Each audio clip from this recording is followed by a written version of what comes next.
Hello students, स्वागत है आप सभी का।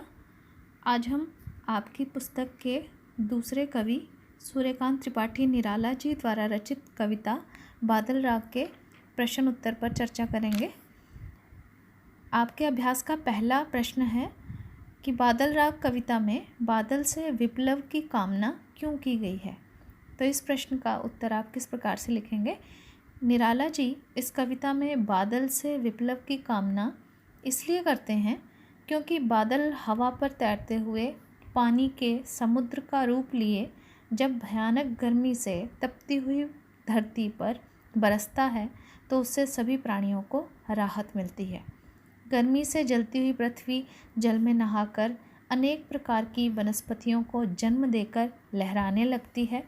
किसानों के खेत जो गर्मी के कारण सूख रहे होते हैं बादल के बरसने से हरे भरे हो जाते हैं, जिससे किसानों की जो चिंता है, जो परेशानी है, वो समाप्त हो जाती है और उनको अपना भविष्य सुखद लगने लग पड़ता है।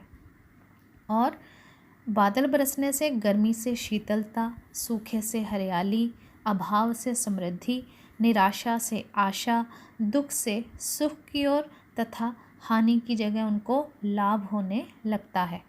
निराशा जो है उनकी ज़िंदगी की वो ख़त्म हो जाती है, वो खुशियों से भर जाते हैं। और कहने का भाव यह है कि वर्षा के बाद की स्थिति वर्षा से पहले की स्थिति से बिल्कुल उलट हो जाती है। इसलिए बादल से विप्लव अर्थात क्रांति की कामना की गई है, क्योंकि क्रांति से ही साधारण जनता का शोषण करने वाले तो कष्टमय हो जाते हैं, परंतु शोषितों को शोषक वर्ग से मुक्ति मिल जाती है और उनका जीवन सुखमय हो जाता है। तो इस प्रश्न में जो एक शब्द था विप्लव, तो विप्लव का अर्थ है क्रांति या आंदोलन।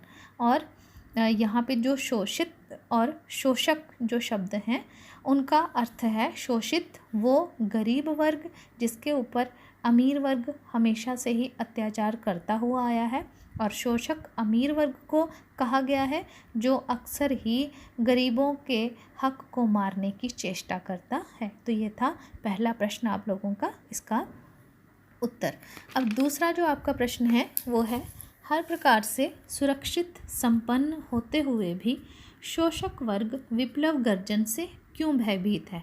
मतलब कि हर सुख सुविधाओं से संपन्न है अमीर वर्ग, लेकिन फिर भी जब कभी क्रांति की बात आती है तो वो क्यों डर जाता है। तो इस प्रश्न का उत्तर होगा कि विप्लव गर्जन से तात्पर्य क्रांति की सिर्फ और सिर्फ उद्घोष होने से ही, क्रांति की सिर्फ शुरुआत होने से ही, क्रांति का सिर्फ आगमन होने से ही सुरक्षित और अमीर वर्ग इसलिए भयभीत हो जाता है क्योंकि क्रांति को रोक पाना उसके लिए संभव नहीं होता। जिस प्रकार बादल के बरसने से पृथ्वी का ठंडा होना अनिवार्य है, इसी प्रकार क्रांति होने पर शोषण करने वालों का पतन होना अनिवार्य है। शोषण का मतलब अत्याचार। वह क्रांति के उद्घोष के आगे टिक नहीं सकते। उद्घोष का मतलब होता है किसी चीज़ का बिगुल बज जाना, किसी चीज़ की शुरुआत हो जाना, किसी चीज़ का आरंभ हो जाना।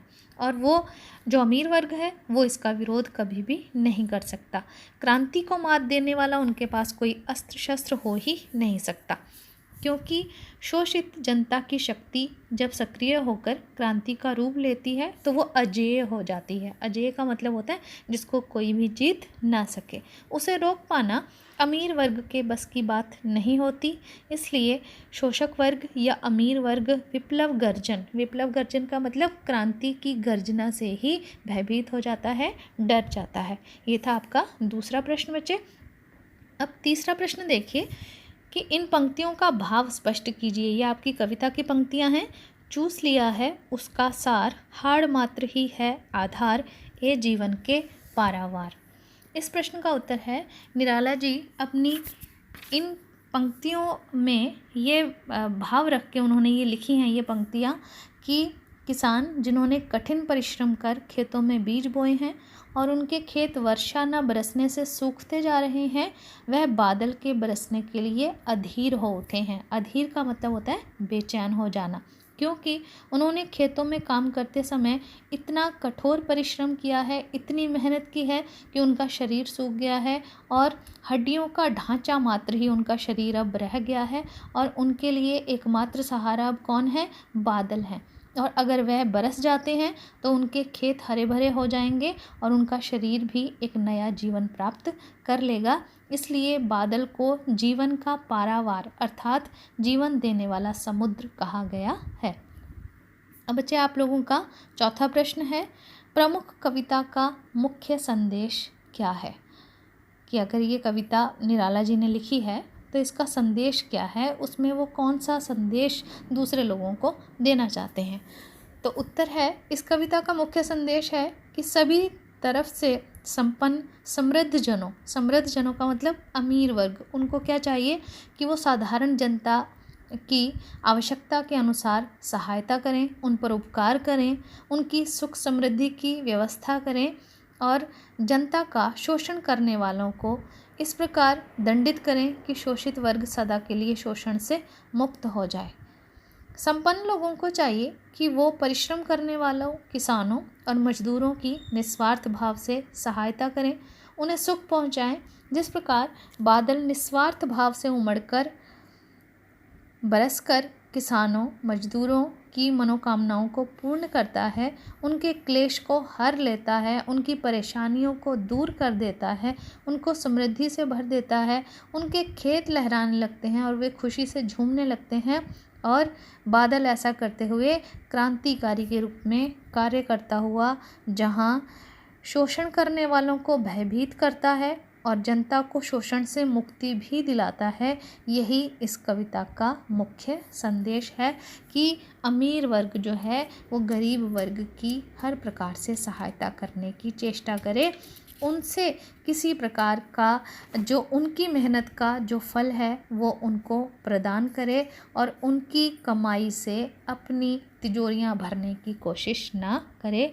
तो ये है इस कविता का मुख्य संदेश। अब बच्चे आप लोगों का पांचवा प्रश्न है, अस्थिर सुख पर दुख की छाया। ये जो पंक्ति है इस कविता की, इसका भी भाव स्पष्ट करना है। तो ये पंक्ति जो निराला जी ने लिखी है इसका मतलब है कि अस्थिर सुख पर दुख की छाया। निराला जी के अनुसार सांसारिक सुख जो है वो अस्थिर है, क्षणिक है। अस्थिर का मतलब ना रहने वाला, जो हमेशा चलता रहे, जो एक स्थान पर टिककर ना बैठे। क्षणिक का मतलब होता है कुछ क्षणों के लिए जो खुशी हमारे जीवन में आती है उसे हम क्षणिक बोलते हैं। अतः थोड़ी देर का मेहमान है, जो सुख है वो थोड़ी देर ही रहने वाला है, क्योंकि भोगे जा रहे सुख पर दुख की छाया सदैव ही बनी रहती है। अर्थात सुख हमेशा ही जा रहा होता है और दुख आ रहा होता है। वही सुख और दुख की आँख मिचौली जो है वही जीवन है। जैसे बादल आकाश में उमड़कर और बरसकर आकाश में समा जाते हैं, वैसे ही सुख दुख भी जीवन में आते जाते ही रहते हैं। अब आपका छठा प्रश्न है, कविता बादल राग के अनुसार निम्न वर्ग क्यों क्रांति का स्वागत करता है? यहाँ पे निम्न वर्ग किसे बोला गया? गरीब वर्ग को, किसान वर्ग को, मजदूर वर्ग को। इस प्रश्न का उत्तर है कि प्राय निम्न वर्ग सदा से धनी वर्ग द्वारा शोषित होता रहता है। अमीर वर्ग हमेशा ही गरीब वर्ग पर अत्याचार करता ही रहता है और निम्न वर्ग के परिश्रम के बल पर पूंजीपति वर्ग जो है वो अपार धन संग्रह करने में सफल भी हो जाता है, अपनी तिजोरियां भरने में कामयाब भी हो जाता है। और असली मेहनत किसकी होती है? एक गरीब किसान की, एक गरीब मजदूर की, लेकिन उसका सही मेहनत आना उसको नहीं मिल पाता। दूसरी ओर जो निम्न वर्ग है वो इसी कारण और पिछड़ता जा रहा है। पूंजीपति शोषकों ने किसानों का जीवन रूपी जो सार है, जो उसका रक्त है, उसको चूस लिया है और वो उसका शरीर जो है वो सिर्फ हड्डियां ही शेष रह गई हैं उसके शरीर में। समाज का निम्न वर्ग दीनहीन अवस्था में जीता हुआ दाने दाने को तरस रहा है, अर्थात बड़ी ही दयनीय अवस्था है गरीब वर्ग की, जबकि धनी वर्ग अपार धन पास होने के कारण ऐशो आराम से अपनी ज़िंदगी व्यतीत कर रहा है। निम्न वर्ग के पास सिर्फ और सिर्फ क्रांति ही एक ऐसा साधन है जिसके द्वारा वो समाज में परिवर्तन ला सकते हैं, क्योंकि क्रांति से, आंदोलन से ही अमीर वर्ग भयभीत होता है, डरता है, क्योंकि उनको अपना धन छिन जाने का भय सताने लगता है और निम्न वर्ग को धन संपत्ति मिलने की आशा जगने लगती है। इसीलिए निम्न वर्ग या गरीब वर्ग हमेशा ही क्रांति का स्वागत करता है। तो ये थे महत्वपूर्ण प्रश्न इस कविता से संबंधित, और ये आपके लिए परीक्षा के लिए बड़े ही उपयोगी सिद्ध होंगे। धन्यवाद।